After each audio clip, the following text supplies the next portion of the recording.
స్వామియే శరణమయ్యప్ప. ఈ మాట, ఈ పిలుపు, ఈ శరణు ఘోష వినపడగానే అందరికీ గుర్తుకు వచ్చేది భక్తితో కూడినటువంటి ఆ అయ్యప్ప స్వామి.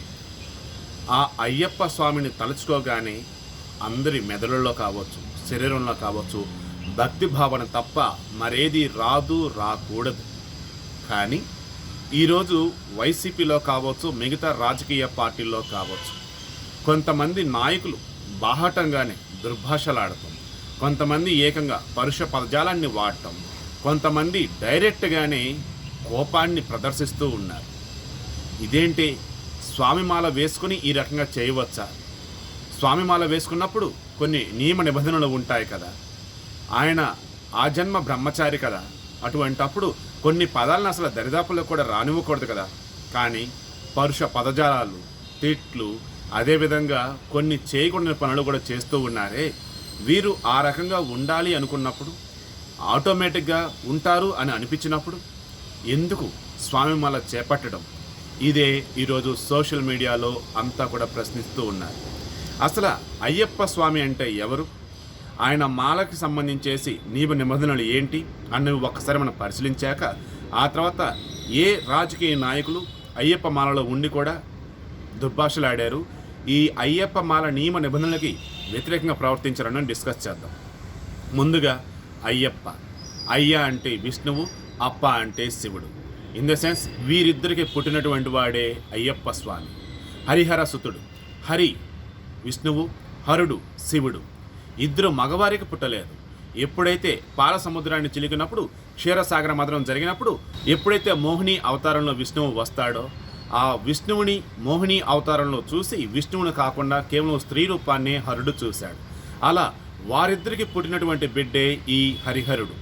అందుకే ఆయనని హరిహర సుతుడు అని అంతా కూడా ప్రేమగా, ఆప్యాయంగా, భక్తిభావంతో పిలుస్తూ ఉంటారు. ఇక అయ్యప్ప స్వామి దీక్షగా వచ్చేటప్పటికి 41 రోజులు.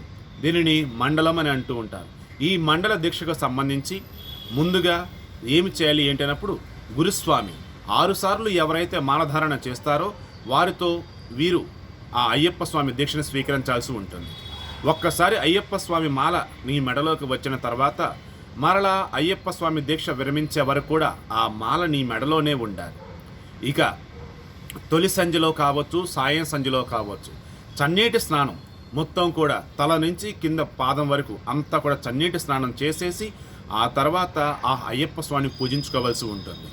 మాలధారణలో ఉన్నప్పుడు ఖచ్చితంగా నుదుటిన విభూది, చందనం, కుంకుమ ఈ మూడింటితో కూడినటువంటి నామాలు కావచ్చు, లేదంటే ఆ లేపనం కావచ్చు, ఖచ్చితంగా నీ నుదుటిన అనేది ఉండాలి.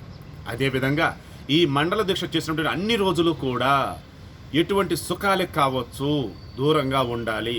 సంసార సుఖం అన్నది అసలు దరిదాపులకి రాకూడదు. ఆ ఆలోచన కూడా నీ మెదడులోకి రాకూడదంటే ఎంత నియమ నిబంధనలు ఉండాలో ఒక్కసారి మీరు ఆలోచించండి.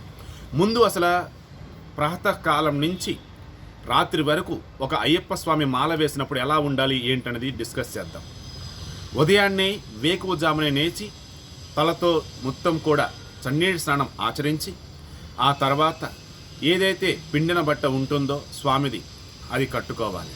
ఆ తర్వాత విభూది, చందనం, కుంకుమ ఇవన్నీ కూడా మాలలు కావచ్చు, నీ నుదుటిని కావచ్చు పూసుకున్న తర్వాత అయ్యప్ప స్వామి యొక్క శరణఘోషతో వేద మంత్రాల నడుమ స్వామిని పూజించుకోవాలి.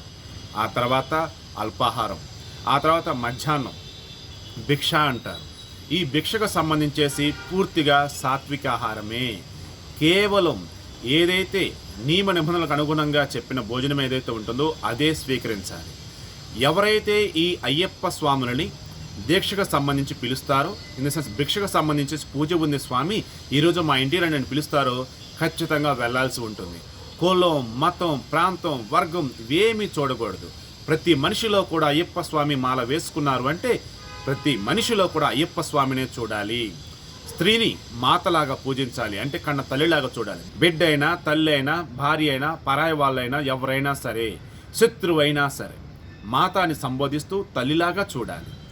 ప్రతి వ్యక్తిని కూడా పిలిచేటప్పుడు ఆయన పేరు పక్కన అయ్యప్ప అని పెట్టాలి, లేదు అంటే అయ్యప్పగానే పిలువబడాలి. ఇన్ ద సెన్స్ అయ్యప్ప మాల వేసుకున్నామంటే మనం సాక్షాత్తు ఆ అయ్యప్ప స్వామితో సమానం. అందుకే మనల్ని అందరూ కూడా స్వామి అని పిలుస్తూ ఉంటారు తప్ప పేరు పెట్టి పిలిచి వదిలేయరు. అంటే సాక్షాత్తు ఆ అయ్యప్ప స్వామి నీలో ఉన్నాడని అర్థం. అది నువ్వు మాల వేసుకున్నావంటే అర్థం. ఇక మధ్యాహ్నం తర్వాత కూడా, ఉదయం కావచ్చు మధ్యాహ్నం తర్వాత కావచ్చు, ఎప్పుడైనా సరే నీ నోటి వెంట స్వామియే శరణమయ్యప్ప అన్న శరణ ఘోష తప్ప వేరే మంత్రోచ్చారణ అనేది రాకూడదు. ఒకవేళ ఏమన్నా వచ్చినా సరే ఆ అయ్యప్ప స్వామికి సంబంధించినవే ఉండాలి. అంతే తప్ప వేరే కోపంగానో లేదంటే బాధతోనో కూడినటువంటి ఎటువంటి మాటలు కూడా నీ నోటి వెంట రాకూడదు. ఇక నీ చుట్టుపక్కల ఉన్నటువంటి వారు ఎలా ఉండాలి ఏంటి అన్నప్పుడు, ఎవరైతే నువ్వు అసలు స్వామిమాలలో ఉన్నప్పుడు మీరు అబద్ధం ఆడకూడదు, దుర్భాషలు ఆడకూడదు. అదేవిధంగా అటువంటి వారు కనుక నీ చుట్టుపక్కల కనుక ఉన్నట్టయితే వారి నుంచి దూరంగా వెళ్ళాలి.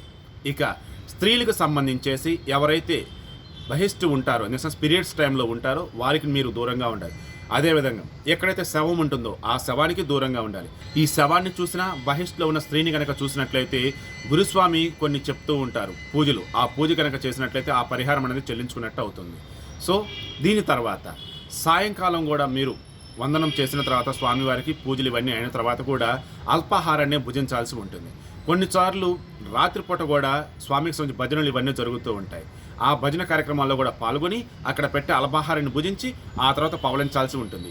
ఈ పవలించే సమయంలో కూడా దిండు, పరుపు ఇట్లాంటివి ఏమీ ఉండకూడదు. ఒక కొత్త చాప నేల మీద పరుచుకొని దాని మీద పవలించాల్సి ఉంటుంది. ఒక్కసారి ఉదయం లేచినప్పటి నుంచి సాయంత్రం పవలించే వరకు మధ్యలో ఉన్నటువంటి సమయం అంతా కూడా మీ చుట్టుపక్కల ఎవరు ఉండాలి, మీరు ఎవరితో మాట్లాడాలి, మీ ప్రవర్తన ఎలా ఉండాలి, మీ నోటి వెంట వచ్చే పలుకులు ఎలా ఉండాలి, ఇవన్నీ కనుక చూసుకున్నట్టయితే ప్రతిదీ కూడా ఆధ్యాత్మికంగానే ఉంటుంది తప్ప ఎక్కడ కూడా మామూలు మానవులు ప్రవర్తించినట్టు ఎక్కడా ఉండదు. ఎందుకంటే అయ్యప్ప స్వామి మాల వేసుకున్నామంటే, మండల దీక్షలో ఉన్నామంటే సాక్షాత్తు ఆ అయ్యప్ప స్వామి నిన్ను పూనినట్టు, సాక్షాత్తు అయ్యప్ప స్వామి నీలో ఉన్నట్టు 41 రోజులు కూడా నువ్వు అయ్యప్ప స్వామి అన్నట్టే. అయితే నేడు ఉన్నటువంటి మన కొంతమంది రాజకీయ నాయకులు, ముఖ్యంగా ఈరోజు వైసీపీలో కనిపిస్తున్నటువంటి వసంత వెంకటకృష్ణ ప్రసాద్ అనేటువంటి ఎమ్మెల్యే కావచ్చు, ఈరోజు వైసీపీలోకి వెళ్తామని చెప్పినటువంటి గన్నవరం ఎమ్మెల్యే వల్లభనేని వంశీ కావచ్చు, అదేవిధంగా ప్రస్తుతం ఎవరైతే మంత్రిగా ఉన్నారో అవంతి శ్రీనివాస్ కావచ్చు, వీరికి సంబంధించేసి కొన్ని పోస్టులు సోషల్ మీడియాలో వైరల్గా మారుతూ ఉన్నాయి. అవేంటి అంటే, మామూలుగా ఖచ్చితంగా ఏ అయ్యప్ప స్వామి అయినా సరే పాదరక్షలు ధరించకూడదు, ఎందుకంటే చెప్పులు వేసుకోకూడదు, షూలు వేసుకోకూడదు, కేవలం పాదాలతోనే నడయాడాలి. మీరు గమనించారో లేదో, మన పురాణ ఇతిహాసాల్లో కూడా ఏదైనా దీక్షలో ఉన్నప్పుడు ఎంత కఠోరంగా ఉంటారో, ఎంత నియమ నిబంధనలతో ఉంటారో ఒక్కసారి మీరు ఆలోచించండి. అటువంటిది ఈరోజు అవంతి శ్రీనివాస్ సంబంధించి ఒక ఫోటో వైరల్గా మారుతుంది. ఆయన చెప్పులు వేసుకొని నడుస్తూ ఉన్నాడు. నీ కింద మంటలు ఉన్నా, నీ కింద ఘోరాతి ఘోరమైనటువంటి ప్రాంతం ఉన్నా సరే నీవు నడవాలి అనుకున్నప్పుడు ఆ ప్రాంతం ఖచ్చితంగా కాలికి చెప్పులు మాత్రం లేకుండానే నడవాలి, లేదా అసలు ఆ ప్రాంతంలో నడవకుండానే ఉండాలి. అంతే తప్ప చెప్పులు వేసుకునో ప్రికాషన్స్ తీసుకుని వెళ్తాను అంటే అది అయ్యప్ప స్వామి మాలని కించపరిచినట్లు అవుతుంది. ఇక ఎవరైతే వసంత వెంకటకృష్ణ ప్రసాద్ అనేటువంటి పర్సన్ ఉన్నారో మైలవరం ఎమ్మెల్యే, ఆయన ఏంటి ఏకంగా 33 సార్లు అయ్యప్ప స్వామి మాల వేసుకున్నాడని చెప్తూనే, దుర్భాషలు ఆడకూడదని చెప్తూనే వెధవ అంటూ, అదేవిధంగా కఠినంగా మాట్లాడుతూ కొన్ని పదాలను ప్రయోగించడం జరిగింది. ఎందుకు ఆ రకంగా స్వామిమాలలో ఉన్నప్పుడు ఉండాల్సిన నియమ నిబంధనలకి వ్యతిరేకంగా ఎందుకు ప్రవర్తించడం, నోటి వెంట ఎందుకు ఆ పరుష పదజాలం, ఎంత సౌమ్యంగా ఉండాలి, అదేవిధంగా భక్తి భావంలో ఉండాల్సినటువంటి మనసు ఎందుకు అందరిలాగే కల్మషంతో కూడి, అందరిలాగే కోపంతో కూడి ఎందుకు బయటికి లేనిపోని మాటలు మాట్లాడుతూ ఉండటం, అది ధర్మమా? అది అయ్యప్ప స్వామి మాలకు విరుద్ధం కాదా? ఒక్కసారి ప్రశ్నించుకోవాలి. ఇక గన్నవరం ఎమ్మెల్యే ప్రస్తుతం ఎవరైతే టీడీపీకి రాజీనామా చేసి త్వరలో వైసీపీకి వెళ్తానని చెప్పారో వల్లభనేని వంశీ, ఈయన ఏకంగా ఒక టీవీ చర్చలో పాల్గొన్నప్పుడు ఆ స్వామిమాలలో ఉన్నటువంటి విషయం కూడా మర్చిపోయి అవతలటువంటి రాజేంద్ర ప్రసాద్ ఎవరైతే టీడీపీ నాయకుడు ఉన్నారో ఆయన్ని ఇష్టం వచ్చిన రీతిలో అనేశాడు. కొన్ని పరుష పదజాలాలు, అవి నేను కూడా మెన్షన్ చేయకూడదు, రెగ్యులర్గా మనం చూస్తూనే ఉంటాం ఊళ్ళల్లో. చదువు సంధి లేని వాళ్ళు, ఒకళ్ళు చదువుకున్నా సరే తన కింద పనిచేసేవారినో లేదంటే తన ఫ్రెండ్స్నో మిగతా వాళ్ళని ఇష్టమైన రీతిలో సంబోధిస్తూ ఉంటారు, తిడుతూ ఉంటారు. ఆ రకంగా పదాలు ఏకంగా కనిపిస్తే ఏం చేస్తానో చూడు అన్న వేళ బెదిరింపులు కనపడ్డాయి, పరుష పదజాలం కనపడింది, తిట్లు కనపడ్డాయి, అదేవిధంగా మరికొన్ని వాస్తవాలు అవాస్తవాలు కనపడ్డాయి. ఇలా చూసుకుంటూ ఉన్నప్పుడు ఒక స్వామిమాలలో ఉన్నప్పుడు ఈ రకంగా ఏంటి? సోషల్ మీడియాలో కొంతమంది ట్రోల్ చేస్తున్నారు. ఆ పార్టీలోకి వెళ్ళారో లేదో ఏకంగా మొత్తం మర్చిపోయారు, యథావిధి ఆ పార్టీకి తగ్గట్ట మారిపోయారని. మరి ఎందుకు ఆ పార్టీకి అంటగడుతున్నారో నాకు తెలియటం లేదు. పార్టీలో ఉన్న వాళ్ళు ఎవరైనా సరే కావచ్చు, ఆ పార్టీకి బయట ఉన్న లోపలున్న అయ్యప్ప స్వామి మాలంటే ఒక గొప్ప దీక్ష. అటువంటి గొప్ప దీక్షలో ఉన్నప్పుడు ఇహపర భోగాలకు దూరంగా ఉండాలి. ఏవైతే సుఖాలు సౌఖ్యాలు అదేవిధంగా రెగ్యులర్గా మనం చూసినటువంటివి కొన్ని ఉంటూ ఉంటాయో సంసారానికి సంబంధించి వాటన్నిటికీ దూరంగా ఉండాలి, ఆలోచనలకు దూరంగా ఉండాలి. ఓ రాజకీయ నాయకుడు కావచ్చు, ఓ మటన్ కొట్టేవాడు కావచ్చు, లేదంటే ఒక చెప్పులు కుట్టేవాడు కావచ్చు. అయ్యప్ప స్వామి మాల వేసుకున్నాడు అంటే తన పని తాను చేస్తూనే ఆ దీక్షకు సంబంధించి నియమ నిబంధనల్ని ఫాలో అవ్వాల్సి ఉంటుంది. అటువంటిది నేడు ఎందుకు ఈ రకంగా ప్రవర్తిస్తూ ఉన్నారు ఏంటనేది తెలియటం లేదు. కొంతమంది చెబుతూ ఉంటారు, మనం మాట్లాడే మాటలో కూడా దైవత్వం కనిపించాలని. మాట్లాడే మాటలో దైవత్వం విషయం పక్కన పెట్టినట్టయితే వారు మాట్లాడే మాటల వల్ల కొంతమంది సామాన్యులు కూడా అయ్యప్ప స్వామి మాల వేసుకున్నా సరే ఈ రకంగా మాట్లాడుతూ ఉన్నారే, ఇక మాల వేసుకున్న ఉపయోగం ఏముంది, అసలు మాల వేసుకుంటే బాగుంటుంది కదా, ఒకవేళ రేపు కూడా మనం అంతేనేమో, మన కోపాన్ని కంట్రోల్ చేసుకోలేమో, అలాంటప్పుడు ఆ దీక్ష ఎందుకు మనం పాటించాలి, లేదంటే ఆ దీక్షలోకి మనం ఎందుకు వెళ్ళాలని కొంతమంది అంటూ ఉన్నారు. ఇది ఓ రకంగా హిందూ ధర్మాన్ని అబాసు పలు చేసినట్టుగా అవుతూ ఉన్నది. ఎవరైతే ఈరోజు ఈ రకంగా మాట్లాడుతూ ఉన్నారో, మాలలో ఉండి కూడా కోపాన్ని ప్రదర్శిస్తూ తిట్లని తిడుతూ అదేవిధంగా కొన్ని రకాల పదాలను ప్రయోగిస్తూ ఇవన్నీ కూడా ఆ స్వామి మాలకి విరుద్ధమైనటువంటివి. ఏకంగా ఆ స్వామినే వీరు కించపరుస్తున్నట్టు మరొక్క మారు వారు ఆలోచించి పాప పరిహారం చేసుకుని ఇక మీదటన్నా అలా లేకుండా ఉంటారని మనస్ఫూర్తిగా కోరుకుంటూ స్వామియే శరణమయ్యప్ప.